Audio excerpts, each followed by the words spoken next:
십계명에 대해서 살펴보았습니다. 십계명과 연결하여서 오늘은 복음과 율법이라는 주제를 다루려고 합니다. 성경 말씀은 창세기부터 요한계시록까지 다 중요합니다.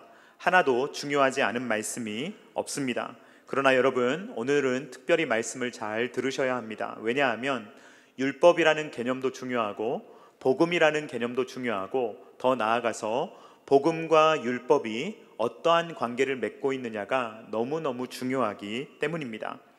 이것이 곧 신학인데요, 이 신학이 곧 삶으로 이어집니다. 어떤 신학을 가지고 있느냐가 어떤 삶을 살아가느냐로 연결된다라는 것입니다. 복음과 율법을 어떻게 이해하느냐에 따라서 어떤 사람은 행위 구원론자가 됩니다. 어떤 사람은 율법 폐기론자가 됩니다. 어떻게 이해하느냐에 따라서 저와 여러분들처럼 개혁주의적으로 올바로 이해하는 경우도 있다라는 것입니다. 복음과 율법이라는 주제는 너무 방대하고 거대한 주제입니다. 자세하게 설명해도 사실은 1년 이상 가르쳐야 되는 내용일지도 모릅니다. 그렇기 때문에 제가 오늘 이 한 번의 설교를 통해서 완벽한 설명을 드릴 수는 없습니다. 그러나 오늘 큰 그림을 그려가고 그 중에서도 율법의 용도, 율법의 쓸모가 무엇인지를 우리가 오늘 초점을 맞추어서 살펴보려고 합니다. 오늘 제가 전하려는 내용이 여러 내용이 있기 때문에 여러분 이것을 기억하시기 바랍니다. 오늘 제가 전하려는 말씀의 핵심은 이것입니다. 구원받은 하나님의 백성들에게는 율법마저도 은혜가 된다라는 내용을 전달하려고 합니다. 여러분들이 얼핏 들으면 도대체 율법이 왜 은혜인가? 라는 것을 여러분들이 의문점을 가질 수 있는데 오늘 이 말씀을 생각하면서 마지막에 잘 정리해 보도록 하겠습니다. 율법의 용도에 대해서 살펴보기 위해서 먼저 구약과 신약, 구약 성경과 신약 성경의 관계를 먼저 생각해 보도록 하겠습니다. 여러분, 신약 성경, 신약 시대는 율법입니까? 은혜입니까? 자, 우리는 행위로 구원받습니까? 예수님의 은혜로 구원받습니까? 예, 우리는 예수님의 은혜로 구원받습니다. 여러분들은 신약 시대를 살아가고 있고 또 이 신약 시대가 은혜라는 것을 잘 알고 계실 것입니다. 맞습니다. 우리는 예수님의 은혜로 구원을 받습니다. 그렇다면 구약 시대는 어떻습니까? 구약 시대는 율법을 지킴으로써 구원받습니까? 아니면 예수님의 은혜로 구원을 받습니까? 네, 이 부분이 헷갈리실 거예요. 여러분들이 왜 이 지점에서 혼선을 느끼냐면 예수님이 오시기 전이니까 그래요. 율법 시대, 구약 시대는 예수님이 오시기 전 아닌가? 예수님이 아직 오지 않으셨고 율법만 있었는데, 그러니까 신약 시대는 은혜로 구원받고 구약 시대는 율법으로 구원받는 것이 아닌가? 라는 생각을 여러분들이 하실 수가 있을 것입니다. 자, 그렇다면 여기에 대해서 먼저 살펴보겠습니다. 여러분, 이 율법이라는 것은 구원의 길입니까? 아닙니까? 율법은 구원의 길입니까? 아닙니까? 네, 잘 생각하셔야 돼요. 율법은요, 사실 구원의 길입니다. 율법은 구원의 길이었고 지금도 사실은 율법이 구원의 길입니다. 자, 우선 오해를 피하기 위해서 율법이라는 용어부터 살펴보도록 하겠습니다. 율법은요, 굉장히 뜻이 다양해요. 한 가지로만 쓰이지 않습니다. 좁게 쓰일 때도 있고 넓게 쓰일 때도 있고 매우 넓게 쓰일 때도 있어요. 그래서 율법은 하나님의 명령, 하나님의 가르침, 하나님의 뜻이라는 뜻이거든요. 그렇기 때문에 이것은 좁게는 모세오경이 될 수도 있고요, 혹은 이것이 구약 전체를 의미하기도 합니다. 그래서 율법이라고 하면 구약 전체를 의미하기도 하고, 아니면 하나님의 어떤 뜻, 그래서 십계명을 율법이다라고 말할 수도 있다라는 것입니다. 그래서 하나님이 명령하신 것을 율법이라고 말할 수 있다. 좁게 말하든 넓게 말하든 하나님의 명령, 하나님의 뜻, 하나님의 가르침, 그것이 율법이구나 라고 여러분들이 이해하시면 되겠습니다. 그렇게 우리가 성경을 쭉 살펴보면요, 사실 율법은 구원의 길이에요. 율법을 지키면 구원을 받을 수가 있습니다. 태초에 아담과 하와가 구원을 받을 수 있는 방법은 무엇이었을까요? 그들이 구원을 받을 수 있는 방법은 하나님의 뜻을 지키는 것입니다. 순종함으로 구원을 받는다라는 것입니다. 하나님은 무엇을 명령하셨습니까? 선악과를 먹지 말라는 명령을 주셨습니다. 만약에 아담과 하와가 그 명령을 순종했더라면 그 하나님의 뜻 율법을 지켰더라면 아담과 하와는 구원을 받았을 것입니다. 그리고 지금도 영생 복락을 누리고 있을 것입니다. 그런데 왜 율법의 길은 폐해졌다, 그리고 은혜의 길이 왔다라고 성경이 이야기하고 있는 것입니까? 자, 우리가 잘 이해해야 됩니다. 여러분, 율법은 지금도 있습니까? 아니면 사라져 버렸습니까? 율법은 효력이 있습니까? 없습니까? 자, 잘 생각하셔야 돼요. 율법은요, 지금도 있고요, 지금도 효력이 있어요. 지금도 율법은 남아있고, 지금도 율법은 사실 구원의 길입니다. 우리는요, 율법을 통해서 사실 구원을 받을 수가 있어요. 레위기 18장 5절 말씀 같이 읽도록 하겠습니다. 시작. 너희는 내 규례와 법도를 지키라.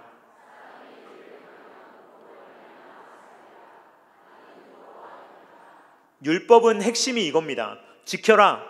100% 지켜라. 그러면 살 것이다. 그러면 구원을 받을 것이다. 만약에 네가 100% 지킬 수만 있다면 구원을 보장하겠다라는 것이 율법의 가르침입니다. 그래서 성경은요, 사실 명백하게 행위 구원을 가르칩니다. 우리가 명백하게 100% 율법을 지킬 수만 있다면 율법이 우리의 구원을 보장해 준다는 것이 성경의 가르침입니다. 여러분, 이 율법이라는 것은 아직도 있어요. 아직도 그 길을 행사하고 있습니다. 율법에 문제가 있습니까? 없습니까? 여러분, 율법에 문제가 생겼어요? 안 생겼어요? 율법 자체에는 문제가 생긴 적이 없어요. 한 번도. 그러면 무엇에 문제가 생긴 것입니까? 인간에게 문제가 생긴 거예요. 율법은 그대로인데 이것을 지켜야 되는 인간의 상태가 달라진 것입니다. 그래서 율법을 지켜야 구원을 받는데 율법을 지킬 수 없는 상태가 되었다라는 것입니다. 죄를 짓기 전에 아담과 하와는요, 율법을 지킬 수 있는 가능성이 있었어요. 100% 완벽하게 율법을 지키고 구원을 받을 수 있는 가능성이 죄를 짓기 이전에 아담과 하와에게는 있었습니다. 그런데 아담과 하와가 죄를 짓자마자 어떻게 되었느냐? 율법을 100% 지킬 수 있는 가능성 자체가 사라진 것입니다. 그래서 성경은 무엇이라고 말하느냐? 이제 행위로는 율법을 지킴으로써 100% 지킴으로써 의롭다함을 받을 육체가 없다는 것입니다. 갈라디아서 2장 16절 하반절 말씀 같이 읽도록 하겠습니다. 시작. 율법에 이것이 선언이에요. 율법은 우리에게 뭐라고 말하냐면요, 100% 지켜. 그러면 너는 구원을 얻어낼 수가 있어 라고 율법이 말합니다. 그런데 성경은 뭐라고 말하느냐? 우리의 육체, 인간은 이 율법을 100% 지켜낼 수 없다라는 것이 성경의 선언입니다. 그러면 여러분, 예외가 있습니까? 없습니까? 예외가 한 사람도 없습니다. 왜냐하면 모든 사람은 지금 죄와 사망의 권세에 짓눌려 있기 때문입니다. 로마서 3장 23절 말씀 같이 읽도록 하겠습니다. 시작. 모든 사람이 죄를 범하였음에 하나님의 영광에 이르지 못하더니. 아멘. 자, 여러분, 이론상으로 행위 구원은 가능합니까? 가능하지 않습니까? 지금도 이론상으로는 가능해요. 여러분들이 만약에 100% 하나님의 율법을 지킨다면 여러분들은 100% 구원을 받을 수가 있습니다. 그런데 문제는 뭐냐? 이론상 가능한데 현실적으로 불가능한 거예요. 모든 사람이 죄를 범했고 모든 육체는 율법을 지킴으로 의롭다함을 얻을 수 없게 되어버린 우리의 현실이 문제라는 것입니다. 율법은 뭐라고 말하냐면요, 100%인지만 봐요. 그 사람이 1%인지 그 사람이 30%인지 50%인지 70%인지 99%인지 보지 않습니다. 율법은 딱 뭐만 이야기하냐면요, 넌 100%가 아니야. 99%가 와도 넌 100%가 아니야. 50%가 와도 넌 100%가 아니야. 이걸 말해주는 것이 율법이다라는 것입니다. 여러분, 우리들 중에 율법을 100% 지킬 수 있는 사람 있습니까? 없습니까? 지난주에 살펴보았듯이 우리는 100% 율법을 지킬 수가 없습니다. 만약에 100번 양보해서 여러분들이 1계명부터 9계명까지를 완벽하게 지켰다고 가정해 봅시다. 1계명부터 9계명까지를 완벽하게 지켰어요. 몇 번째 계명에서 걸립니까? 10번째 계명에서 걸립니다. 왜냐하면 우리의 마음은 사실 탐심이 있기 때문입니다. 출애굽기 20장 17절 말씀 같이 읽도록 하겠습니다. 시작. 내 이웃의 집을 탐내지 말라. 내 이웃의 아내나 그의 남종이나 그의 여종이나 그의 소나 그의 나귀나 무릇 내 이웃의 소유를 탐내지 말라. 아멘. 지난 한 주간 탐심으로부터 자유롭게 사심을 한번 손들어 보십시오. 나는 지난주에 설교를 듣고 너무 찔려서 한 번도 탐심을 갖지 않고 일주일을 살았노라. 있습니까? 없습니까? 없죠. 여러분, 설교 듣고 나서요 바로 나가면서 탐심을 갖는 것이 우리입니다. 그래서 10번째 계명은요 아무도 못 지켜요. 지킬 수가 없다라는 것입니다. 그리고 여러분, 한 계명이라도 지키면 100%가 됩니까? 안 됩니까? 100%가 깨집니다. 무조건 깨지게 되어 있습니다. 야고보서 2장 10절로 11절 말씀 같이 읽도록 하겠습니다. 시작. 누구든지 온 율법을 지키다가 그 하나를 범하면 모두 범한 자가 되나니 간음하지 말라 하시니가 또한 살인하지 말라 하셨은즉 내가 비록 간음하지 아니하여도 살인하면 율법을 범한 자가 되느니라. 아멘. 한 계명만 어겨도 그것이 작은 것이든 큰 것이든 그것은 100%를 깨뜨립니다. 그렇기 때문에 한 계명을 어기면 전체를 어기는 것이 된다라는 것입니다. 정리해 보겠습니다. 여러분, 율법은 구원의 길입니까? 아닙니까? 구원의 길이에요. 그런데 불가능한 길이 되어버린 거예요. 더 이상 우리에게 있어서 유효하지 않은 길, 더 이상 그 길로는 구원을 얻을 수 없는 길이 되어버린 것입니다. 여전히 있지만 그 길로는 구원을 받을 수 없게 되었다라는 것입니다. 그래서 인간의 상태는 매우 공경에 처하게 됐어요. 행위를 통해서 구원을 받아야 되는데 행위로 의롭다함을 받을 육체가 하나도 없어요. 모두 다 죄와 사망의 권세에 짓눌리게 되었습니다. 그래서 이 인간의 공경 가운데 하나님께서 새로운 길을 여시는데 그것이 바로 은혜의 길입니다. 하나님께서 은혜로 우리를 구원하신다. 이것이 기쁜 소식이에요. 그래서 복음, 기쁜 소식이라고 부르는 것입니다. 갈라디아서 2장 16절 상반절 말씀 같이 읽도록 하겠습니다. 시작. 사람이 의롭게 되는 것은 율법의 행위로 말미암음이 아니요 오직 예수 그리스도를 믿음으로 말미암는 줄 알므로. 아멘. 자, 여러분, 예수 그리스도를 믿음으로 우리가 의롭게 된다는 새로운 길, 은혜의 길을 열어주셨습니다. 자, 그렇다면 율법은 사라졌습니까? 그대로 있습니까? 율법이 폐기됐습니까? 율법은 폐기되지 않았어요. 폐기됐다고 가르치는 사람들이 구원파예요. 그런 사람들이, 그런 경향을 가진 사람들이 인생을 대충 사는 거예요. 그러면서 율법 같은 건 사라져버렸다, 신약은 은혜다, 하나님 안에서 자유하라, 마음대로 살아라, 이것이 복음처럼 들리지만 완전히 잘못된 이야기입니다. 율법은 사라진 적이 없어요. 율법은 여전히 우리에게 요구해요. 다만 율법을 지켜서 구원받을 육체가 없기 때문에 구원받을 수 있는 새로운 길을 열어주신 것뿐이지 율법은 그 요구를 한 번도 멈춘 적이 없다라는 것입니다. 자, 그렇다면 여러분, 구약은 은혜입니까? 율법입니까? 은혜예요? 율법이에요? 은혜예요. 여러분, 잘못 생각하면요 구약 시대의 사람들이 율법으로 구원받는다고 생각할 수 있는데 그것은 딱 아담과 하와뿐이에요. 아담과 하와가 가능성만 가지고 있었지 율법으로 구원받은 사람은 없습니다. 없어요. 아예 없어요. 지키지 못했기 때문에. 여러분, 이 아담과 하와는요 창세기 1장 2장 여기에서만 죄를 안 지었어요. 3장부터는 다 죄를 지었어요. 그러니까 이 창세기 3장부터 말라기까지의 구약은요 다 죄 가운데 있는 인간이에요. 그래서 율법으로 구원받을 수 있습니까? 없습니까? 구원받을 수 없습니다. 그렇기 때문에 구약의 백성들도 율법으로 구원받습니까? 은혜로 구원받습니까? 은혜로 구원받아요. 그러면 여러분, 이 구약시대의 백성들은 아직 예수님이 오지 않으셨는데 어떻게 구원받는 것입니까? 오실 예수님의 은혜로 구원받는 거예요. 구약시대의 백성들은 오실 예수님의 은혜로 구원받고 신약시대의 백성들은 오신 예수님의 은혜로 구원받는 것입니다. 그래서 어떤 목사님들은 이걸 잘 오해해서 뭐라고 가르치냐면 자꾸 구약은 율법이고 신약은 은혜입니다, 잘못 가르치는데 여러분, 완전히 잘못된 가르침입니다. 구약도 은혜고 신약도 은혜인 줄로 믿습니다. 여러분, 잘 정리하셔야 돼요. 이게 여러분들의 신학이 되고 이게 여러분들의 신앙이 돼요. 삶이 되기 때문에 굉장히 중요합니다. 그래서 율법은 없어진 적이 없습니다. 폐기된 적이 없어요. 우리는 구약시대에도 신약시대에도 은혜로 구원을 받는데 율법도 여전히 자기 주장을 하고 있다라는 것입니다. 자, 여러분, 율법은 그러면 구원의 길이기는 한데 이제는 우리에게 유효하지가 않아요.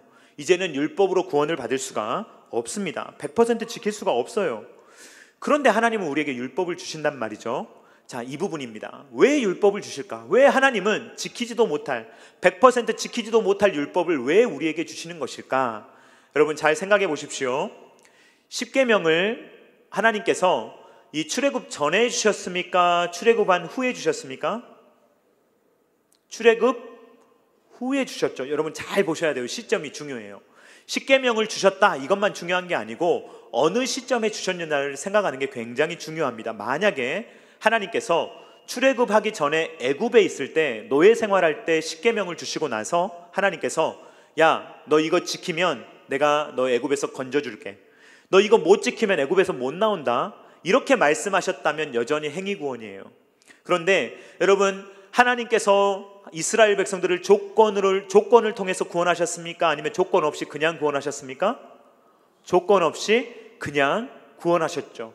이걸 이미 아브라함에게 알려주셨잖아요. 아브라함에게 이미 알려주시고 종살이 할 거지만 400년 후에 430년 후에 너희의 그 자손들을 건져낼 것이라는 것을 아브라함에게 이미 알려주셨어요. 그리고 나서 때가 되니까 조건을 따지지 않고 그냥 구원하셨습니다. 구원하시고 나서 그들에게 무엇을 주셨습니까? 율법을 주셨어요. 십계명을 주셨어요. 그렇다면 그 율법, 그 십계명은 구원을 얻는 길입니까? 아닙니까? 구원을 얻는 길이 아니라는 거예요. 조건을 지키면 구원을 받는다라는 것을 가르치기 위해서 주신 것이 아니라 다른 쓸모, 다른 용도를 위해서 주셨다라는 것입니다.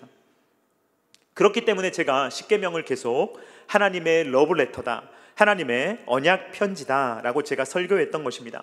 십계명은 누가 누구에게 주시는 것이냐면요, 편지를 쓸 때 누가 누구에게 쓰지 않습니까? 구원자가 구원받은 백성들에게 주는 편지가 바로 십계명입니다. 출애굽기 20장 2절 말씀 같이 읽도록 하겠습니다. 시작.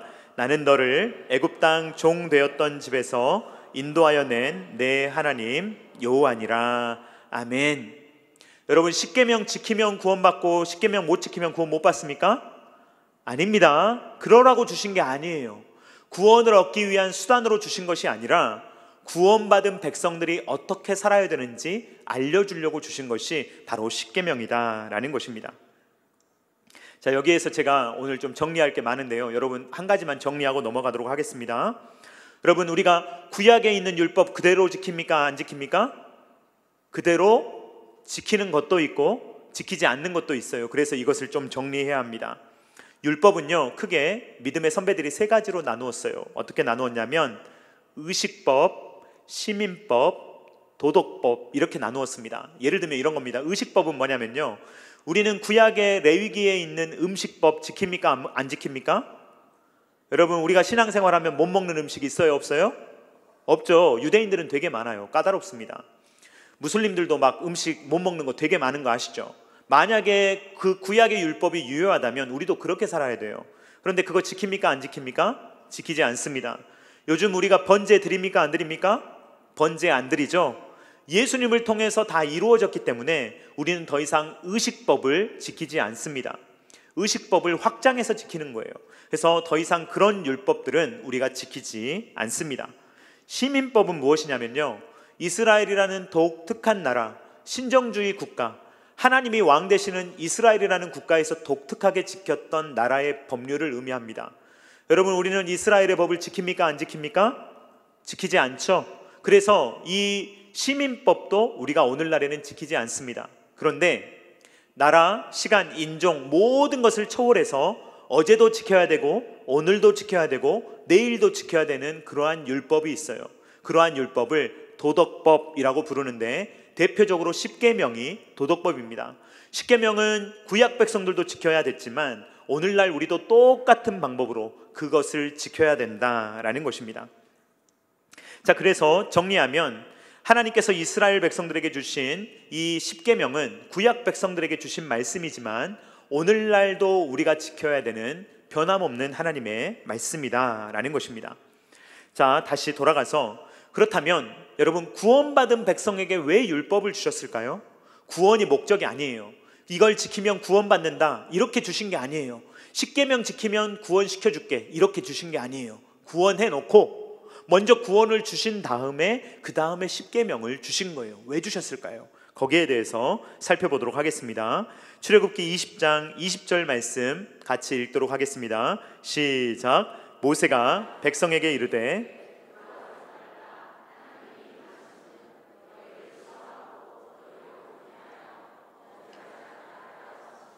아멘. 너희를 시험하려고, 너희로 하나님을 경외하게 하려고, 그리고 너희로 범죄하지 않게 하려고 하나씩 살펴보도록 하겠습니다. 자, 율법의 첫 번째 용도는 뭐냐면요, 정치적 용도입니다. 한번 따라해 보겠습니다. 정치적 용도. 네, 시험에 안 나오니까 안 해오셔도 됩니다. 자, 이건 뭐냐면요, 죄를 억제하는 거예요. 우리가 죄를 짓지 않도록, 방만하게 살지 않도록 죄를 억제하는 기능이 있습니다. 여러분, 만약에 법이 없으면 이 세상이 어떻게 되겠습니까? 난리가 나겠죠? 이 세상은 완전히 난장판이 되고 말 것입니다. 여러분, 우리가 이렇게 살아가다 보면 요즘에는 CCTV가 참 많습니다. 이 교회에도 막 곳곳에 CCTV가 있거든요. 여러분, CCTV가 있으면 여러분들 좀 더 조심히 행동하십니까? 아니면 마음대로 행동하십니까? 꼭 CCTV 없는 곳에서 꼭 나쁜 짓을 한다는 게 아니고요, CCTV가 있으면 괜히 조심하게 돼요. CCTV네, 괜히 찍혀서 좋을 일 없으니까 우리는 조심스럽게 행동하게 된다라는 것입니다. 여러분, 이렇게 지나가는데요, 경찰관이 있어요. 제복을 입은. 그러면은 여러분 괜히 조심하세요, 그냥 가세요? 괜히 조심하죠. 뭐 잘못한 건 아니에요. 뭐 막 범죄하고 있는 건 아닌데 왠지 옆에 지나가면 뭔가 찝찝해요. 그래서 혹시 내가 뭐 잘못한 거 없나? 그리고 운전하다가 경찰차 지나가면 어때요? 괜히 한번 나를 돌아보게 되죠. 이게 우리를 억제하는 거예요. 그래서 꼭 이 경찰분들이 그 범죄 현장에만 가는 게 아니에요. 그냥 순찰하잖아요. 순찰을 하면 그것 자체가 죄를 억제하는 기능을 가지고 있다라는 것입니다. 그래서 속도 제한 카메라가 있으면요, 그 앞에서 사람들이 속도를 다 줄여요. 카메라가 있기 때문에. 그래서 그 카메라를 통해서 우리가 죄를 억제하도록, 우리가 과속하고 싶은 마음을 억제하도록 하는 역할을 이 카메라가 하고 있다라는 것입니다. 그래서 율법은요, 계속해서 네가 이거 죄인 거 알고 있어, 너 죄 지으면 안 돼 라고 우리에게 자꾸만 이야기를 해주는 것입니다. 하나님은 이스라엘 백성들 앞에서 어떠한 모습으로 나타나셨냐? 두렵고 떨리는 존재로 나타나셨습니다. 출애굽기 20장 18절 말씀 같이 읽도록 하겠습니다. 시작. 뭇 백성이 우레와 번개와 나팔 소리와 산의 연기를 본지라. 그들이 볼 때에 떨며 멀리 서서. 아멘. 하나님의 임재가 얼마나 강렬한지, 여러분들 우리가 대자연을 볼 때 그 마음에 갑자기 드는 마음이 있잖아요. 겸손해지고 경외감을 느끼고, 인간은 정말 아주 작은 존재구나. 이 대자연을 보면요, 얼마나 웅장한지 우리가 작아지게 되는 경우가 있습니다. 하나님은요, 얼마나 영광스러우신 분인지 이것을 이스라엘 백성들이 우레, 번개, 나팔 소리, 산의 연기, 이런 것들을 통해서 하나님은 함부로 해도 되는 분이 아니다, 하나님의 말씀을 가볍게 여겨서는 안 된다라는 것을 하나님께서 이스라엘 백성들에게 가르쳐 주셨다라는 것입니다.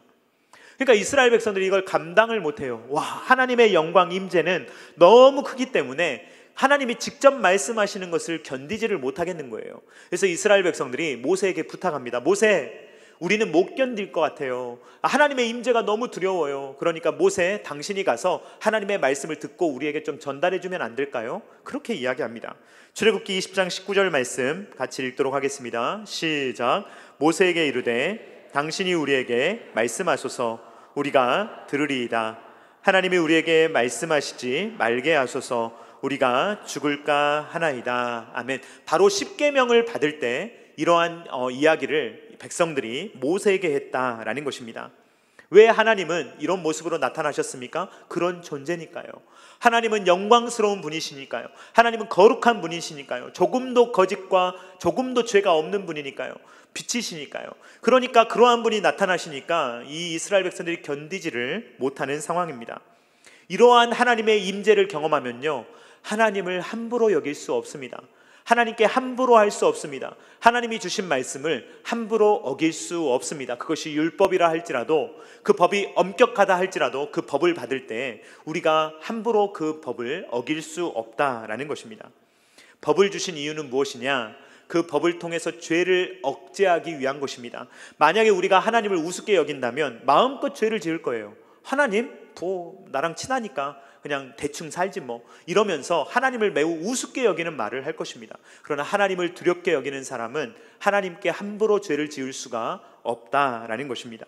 이것이 율법의 첫 번째 용도입니다. 두 번째 용도에 대해서 알아보도록 하겠습니다. 한번 따라해 보겠습니다. 교육적 용도. 여러분, 이 용어는 잊어버리셔도 됩니다. 이걸 기억하십시오. 테스트인데요, 시험하는 건데 이것이 은혜의 기능을 한다라는 것입니다. 왜 은혜가 되는지 한번 살펴보겠습니다. 저는 율법의 기능, 이 테스트 기능을 뭐라고 자꾸 설명하냐면요, 건강검진에 비유를 합니다. 자, 건강검진 여러분들 하시죠? 40세가 넘으니까 갑자기 국가에서 챙겨주더라고요, 건강을. 그러면서 2년에 한 번씩 건강검진을 받도록 합니다. 그러면 저도 이제 건강검진을 계속 받고 있는데요, 2년에 한 번씩 받을 때마다 이제 이런 마음을 가져요. 올해 건강검진 받아야 되니까 살 빼야지, 식이요법 해야지, 그 다음에 규칙적으로 잘 살아야지, 그래서 의사 선생님한테 칭찬받아야지, 이런 마음을 딱 갖습니다. 그런데요, 시간이 얼마나 빨리 가는지 금방 여름 돼요. 그리고 나서 빨리 해야 되는데, 빨리 살도 빼야 되는데 막 이러고 있다가 갑자기 10월 됩니다. 그러다 11월 되면요, 마음이 급해져요. 그래서 마지막에 12월에 가서 막 받고 이럴 때가 많습니다. 여러분, 건강검진 받을 때 설레시는 분 한번 손들어 보세요. 막 전날 막 너무 막 가슴이 떨리고, 막 의사 선생님 만날 기분이 좋고, 엑스레이 가서 예쁘게 찍어야지, 그 다음에 내시경 할 때 잘해야지, 막 피검사도 예쁘게 해야지, 막 이런 분 계세요? 전날 기분이 좋아요, 안 좋아요? 기분 좋아하는 분 저는 한 분도 못 봤습니다. 건강하신 분들도요, 건강검진 하면 왠지 찝찝해요. 뭐 나오지 않을까? 혹시라도 뭐가 드러나지 않을까? 그게 엑스레이든 초음파든 피검사든 내시경이든 그 결과에 대해서 듣는 것도 사실 썩 유쾌한 일이 아닙니다. 그래서 선생님의 종합적인 의견을 듣죠. 의사 선생님 뭐라고 합니까? 보통 살 빼셔야 됩니다, 건강하게 드셔야 됩니다, 잠 잘 주무셔야 됩니다, 스트레스 받지 마셔야 합니다. 일반적으로 할 수 있는 이야기죠. 그렇지만 의사 선생님이 소견을 이야기를 해줍니다. 우리가 왜 건강검진을 받습니까? 적어도 2년에 한 번씩 경고의 소리를 들으라는 거예요. 경고의 소리를 듣고 혹여나 잘못된 것이 없는지를 발견하게 한다라는 것입니다. 여러분, 건강검진은 기분이 안 좋아요. 율법도 마찬가지입니다. 율법 앞에 서면 기분 좋을까요, 안 좋을까요? 안 좋아요. 율법 앞에 서면요, 칭찬받는 사람은 거의 없어요. 칭찬받지 못하고요, 다 지적받습니다. 율법은요, 계속 지적해요. 너 이것도 안 했거든? 이것도 안 했어? 이것도 안 했거든? 우리는요, 우리끼리 도토리 키재기 하죠. 나는 그래도 저 사람보단 낫지, 나는 한 80%는 되는 것 같아. 율법은요, 이렇게만 이야기하는 거예요. 너 100% 아니거든? 너도 100% 아니거든? 이 말만 하는 거예요. 그래서 너에게 문제가 있다, 너는 교만할 수 없다 라는 이야기를 율법이 계속 하는 것입니다. 사도 바울도 이 율법의 교육적 기능에 대해서 이렇게 이야기합니다. 로마서 7장 7절 말씀 같이 읽도록 하겠습니다. 시작. 그런즉 우리가 무슨 말을 하리요? 율법이 죄냐?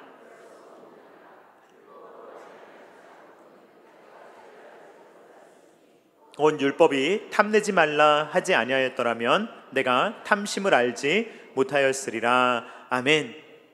의사 선생님이 그냥 이렇게 귀로 들으면요, 우리의 몸 상태가 안 들릴 수도 있어요.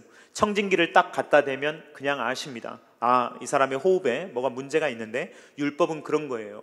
율법은 엑스레이입니다. 우리를 찍어서 보여줘요. 내시경입니다. 우리의 안을 보여줘요. 샅샅이 우리를 드러내고 우리의 모든 문제를 다 드러냅니다. 그렇기 때문에 율법 앞에 서면 굉장히 기분 나빠요. 나는 괜찮은 사람인 줄 알았는데 이것도 안 좋다 그러고 저것도 안 좋다 그러고 내 건강이 왜 이 모양이지? 이런 마음을 갖게 하는 것이 율법입니다. 그러면 율법이 은혜입니까? 아닙니까, 여러분? 율법이 은혜로워요? 아니죠. 굉장히 날카롭게 정죄하고 기분 나쁘게 하잖아요. 그런데 율법이 은혜인 이유는 무엇이냐면, 이 율법이 우리를 누구에게로 인도합니까? 그리스도께로 인도하기 때문입니다. 사랑하는 성도님들, 이 율법이 우리를 그리스도께로 인도하는 것을 믿으시기 바랍니다. 그래서 은혜라는 거예요. 율법이 그래서 은혜예요. 율법이 막 우리를 정죄해서 결국은 우리를 누구에게로 인도하느냐? 그리스도께로 인도한다라는 것입니다. 갈라디아서 3장 24절 말씀 같이 읽도록 하겠습니다. 시작. 이같이 율법이 우리를 그리스도께로 인도하는 초등교사가 되어 우리로 하여금 믿음으로 말미암아 의롭다함을 얻게 하려 함이라. 아멘. 율법은요, 내가 아프다는 것을 깨닫게 해요. 난 도움이 필요해. 나는 나 스스로 고칠 수가 없어. 나는 구제불능이야.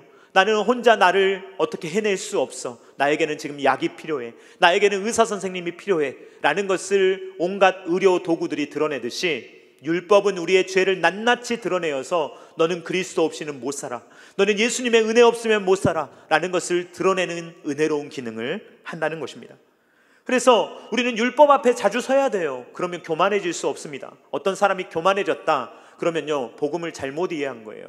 복음을 자꾸만 신약적으로만 이해해서 예수님이 다 용서해 주셨지 룰루랄라, 그 다음부터 너무 대충 사는 거예요. 나는 자유해. 그러면서 마음대로 사는 거예요. 그거는요, 성경의 가르침이 아닙니다. 여러분, 반쪽짜리예요. 인간의 생각이에요. 이데올로기예요. 철학이에요. 성경은 그렇게 가르치지 않습니다. 우리는 은혜로 구원을 받지만 계속 율법이 우리에게 요구해요. 그래서 그 율법을 통해서 우리가 연약하다, 우리는 부족하다는 것을 깨닫게 해서 우리를 교만하지 못하게 하고 자꾸만 그리스도께로 인도하는 기능을 율법이 한다라는 것입니다. 율법의 세 번째 용도는 따라해 보겠습니다. 규범적 용도. 이건 이렇게 이해하시면 되겠습니다. 다시 한번 따라하겠습니다. 성화의 도구. 율법은요, 성화의 도구예요. 구원받은 사람들에게 이렇게 살아야 된다라는 구체적인 삶의 가이드를 우리에게 줍니다. 그래서 이 율법이 이제는요, 우리를 억압하고 괴롭히고 막 힘들게 하는 그런 율법이 아니라 사랑하는 하나님을 어떻게 더 사랑할 수 있지? 율법이 구체적인 가이드를 줘요. 그래서 우리는 율법을 지킴으로써 하나님을 더욱더 닮아갈 수가 있는 것입니다. 그래서 정말로 복음을 아는 사람이라면요, 십계명을 무시하지 않아요. 오히려 십계명을 더 잘 지키기 위해서 굉장히 애를 쓰게 됩니다. 내가 이 율법을 잘 지켜서 하나님의 기쁨이 되리라. 내가 탐욕을 하면 안 되지만, 내가 100%는 못 지키지만 그래도 안 해보려고 노력하고 어제보다는 오늘 더 예수님 닮아가려고 노력하는 기능을 율법이 해준다라는 것입니다. 오늘 우리는 율법의 세 가지 용도에 대해서 살펴보았습니다. 율법은 구원의 길로서 지켜라, 100% 지키면 너도 구원받을 것이다 라고 말해놓고 우리를 낙심시켜요. 낭망시켜요. 너 안 되겠지? 못하겠지? 넌 절대로 못해 라고 이야기합니다. 그래서 우리를 초등교사, 몽학선생이 되어서 우리로 하여금 그리스도께로 나아올 수 있도록 우리를 천천히 끌고 예수님께로 나아오게 하는 것입니다. 그래서 이 율법이 주어짐으로써 죄를 억제하고 그것을 계속 그리스도께로 인도하게 하고, 그리고 이 율법을 통해서 성화되게 하는, 예수님을 닮아가게 하는 은혜로운 기능을 율법이 가지고 있다라는 것입니다. 하나님은 한 번도 율법을 폐기하신 적이 없습니다. 십계명은 어제도 유효했고 오늘도 유효하며 내일도 유효할 것입니다. 이 십계명 앞에 우리가 서면 우리가 기분이 썩 좋지 않을 거예요. 무자비하게 십계명은 저와 여러분들에게 말할 것입니다. 너 또 이 계명 어겼구나. 너 또 몇 계명 어겼구나. 너 또 넘어졌구나. 이 율법은요, 또 우리를 정죄할 것입니다. 여러분, 그것 때문에 좌절하지 마시기를 주님의 이름으로 축원드립니다. 그럴 때마다, 넘어질 때마다 다시 그리스도께로 나아가십시오. 율법이 우리를 그리스도께로 인도할 때마다 다시 한번 그리스도께 무릎 꿇고 저는 주님 없으면 안 됩니다. 주여 오늘도 나를 도와주시옵소서. 그렇게 삶의 작은 부분이라도 하나님께 맡겨드림으로써 어제보다는 오늘, 오늘보다는 내일 예수 그리스도를 더욱더 닮아가는 삶을 살아갈 수 있는 저와 사랑하는 성도님들 다 되실 수 있기를 주님의 이름으로 축원드립니다. 주님의 이름으로 축원드립니다. 우리 같이 찬양하도록 하겠습니다. 삶의 작은 일에도 우리가 주님을 닮아갈 수 있기를, 우리가 율법이 더 이상 우리를 옥죄는 것이 아니라 주님을 사랑하기 때문에 그 율법을 사랑의 마음으로 지키는 그러한 삶을 살아가는 행복한 신앙인이 되기를 우리 같이 고백하도록 하겠습니다.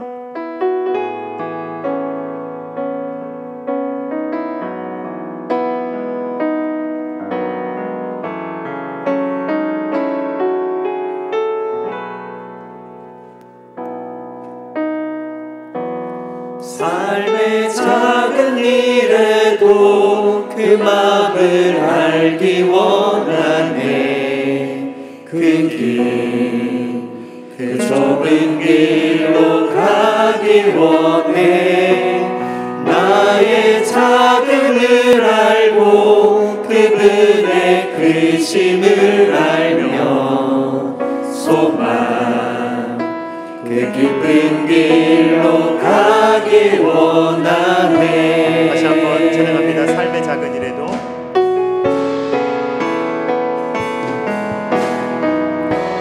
삶의 작은 일에도 그 마음을 알기 원하네.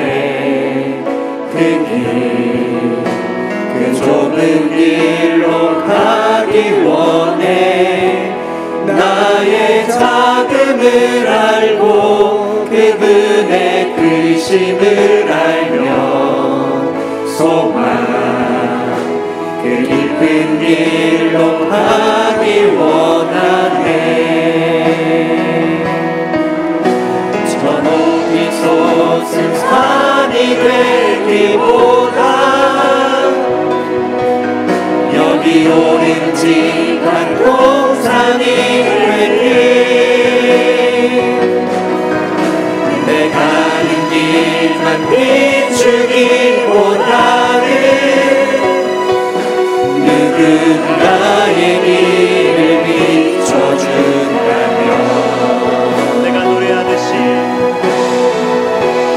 내가 노래하듯이 또 내가 얘기하듯이 살기 난 그렇게 주기 원하네. 삶의 한 절이라도 그분을 담기 원하네. 사랑 그 높은 길로 가기 원하네. 저 높이 솟은 산이 되기보다 여기 오름직한 동산이 되리. 내 가는 길만 비추기보다는 누군가의 길을 비춰준다면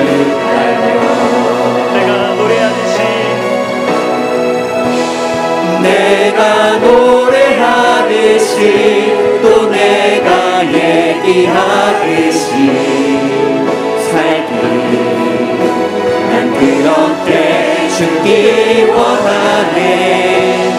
삶의 한 절이라도 그분을 담기 원하네. 사랑 그 높은 길로 가기 원하네. 이 시간에 우리 함께 기도하겠습니다. 여러분, 아직도 행위로 구원받으려고 노력하는 분이 계십니까?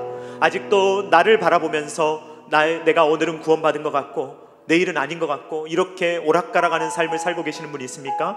여러분, 이제 율법은 더 이상 구원의 길이 될 수가 없습니다. 여전히 구원의 길이지만 우리는 그 길로는 구원 못 받습니다. 빨리 포기하십시오. 그것이 우리를 좌절시킬 때 예수님을 바라보시기 바랍니다. 혹시 여러분 율법을 마음대로 폐기시켜버린 분 계십니까? 은혜니까 마음대로 살아도 되지, 어차피 100% 못 지킬 건 뭐하러 지키냐, 이러면서 여러분 너무 방만하게 사시는 분 계십니까?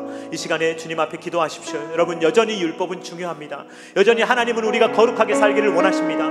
우리가 잠깐 넘어졌다 하더라도 다시 일어서서 하나님을 닮아가기를 주님은 원하십니다. 어차피 그렇게 말하지 않고 사탄의 유혹에 빠지지 않고 완벽주의에 속지 않고 주님, 오늘 삶의 작은 부분이라도 주님 닮아갈 수 있도록 율법이 요구하는 것들 우리가 더 이상 답답하게 우리를 옥죄는 것으로 여기지 않고 기쁨으로, 감사함으로, 사랑함으로 하나님의 율법을 준수하며 하나님을 기쁘시게 하는 삶을 살아갈 수 있도록 주님 도와달라고 다 같이 주여 한번 외치고 기도하겠습니다. 주여,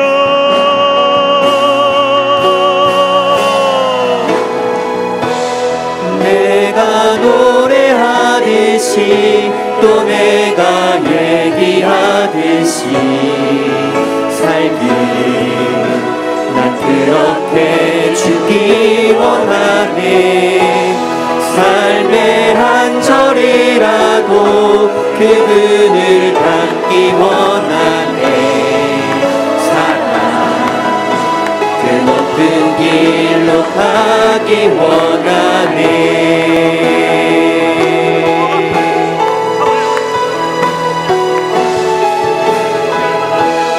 내가 노래하듯이 또 내가 얘기하듯이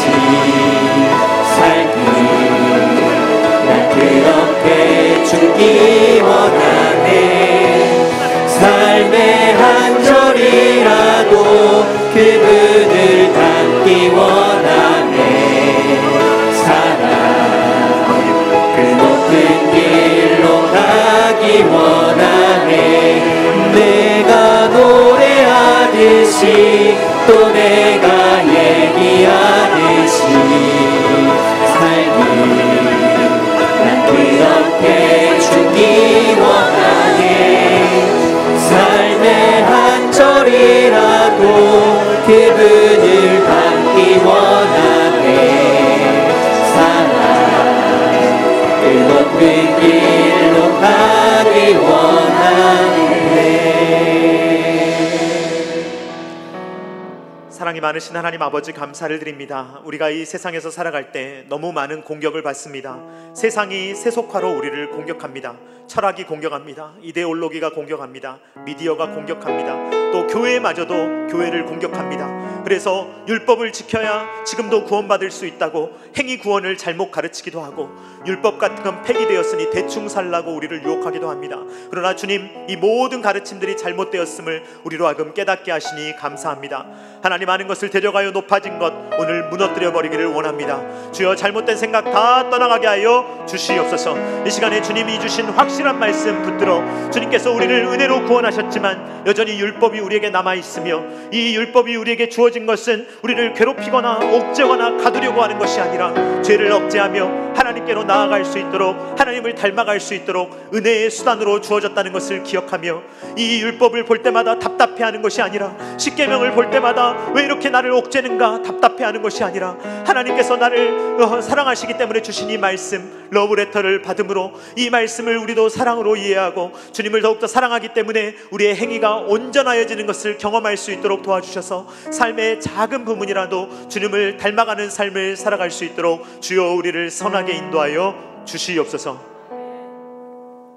이제는 우리 구주 예수 그리스도의 십자가의 무한하신 은혜와 독생자 아들을 아낌없이 내어주신 성부 하나님의 사랑하심과 성령 하나님의 감동, 감화, 역사, 교통하심이 이 세상의 온갖 잘못된 가르침들, 교회 안에서마저 잘못 가르쳐진 여러 신학들을 따르는 것이 아니라 하나님의 말씀이 아직도 우리에게 말하고 있다는 것을 기억하며, 예수 그리스도의 은혜로 믿음으로 우리가 의로워지며 구원받지만 아직도 율법이 우리에게 은혜로운 기능을 하며 죄를 억제하고 우리를 예수님께로 인도하되 교만하지 않게 하며 예수님을 닮아가는 삶의 지침, 성화의 도구로 우리에게 주어졌다는 것을 기억하며 하나님의 말씀을 놓치지 아니하고 하나님의 말씀을 대충 여기지 아니하며 그 말씀에 순종하며 하나님을 기쁘시게 하는 삶을 살기를 원하는 사랑하는 모든 주의 자녀들의 머리 위에와 각 가정과 주님께서 피로 값주고 사신 첨단 계라시교회 위에와 조국과 세계 열방 가운데 이제로부터 영원토록 함께 있기를 간절히 축원하옵나이다. 아멘.